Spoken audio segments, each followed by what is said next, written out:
Logy के अनुसार आत्मा को उसके पापों के आधार पर अलग अलग नरकों में भेजा जाता है। आइए कुछ खास नर्क को समझते हैं। तमिस्र नर्क। अगर किसी ने चोरी की है, खास तौर पर पैसा या किसी की चीजें छीन ले, तो उसकी आत्मा को तमिस्र नर्क में भेजा जाता है। यहाँ आत्मा को भूख प्यास से तड़पाया जाता है और उसे एक गहरे अंधेरे में रखा जाता है, जो उसके लालच और धोखे का प्रतीक है। रौरव नर्क। जो लोग अपने स्वार्थ के लिए दूसरों को तकलीफ देते हैं, उसका ठिकाना रौरव बनता है। यहाँ पापी आत्मा को एक अजीब और अज्ञात प्राणी के रूप में जन्म लेना पड़ता है, यानी जैसे उन्होंने दूसरों को तकलीफ दी, वैसे ही अब वो खुद भुगतते हैं। महारौरव नर्क। अगर किसी ने अपनी जिंदगी में अत्याचार और निर्दयता दिखाई है, तो उसे महारौरव नर्क में भेजा जाता है। वहाँ आत्मा को भयंकर और हिंसक प्राणियों द्वारा लगातार काटा जाता है, जो उसे उसके ही पापों को याद दिलाते हैं। लेकिन ये सजाएं सिर्फ मरने के बाद मिलती हैं या जीवन में भी कुछ संकेत मिलते हैं?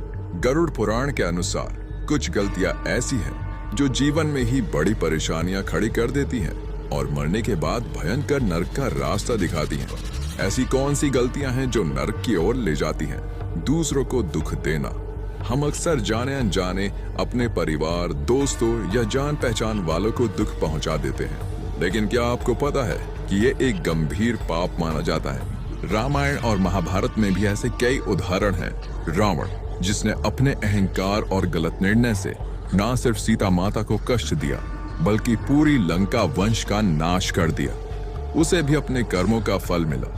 गरुड़ पुराण के अनुसार अगर हम भी अपने जीवन में दूसरों को तकलीफ देते हैं, तो हमारे लिए नर्क की सजा तय है।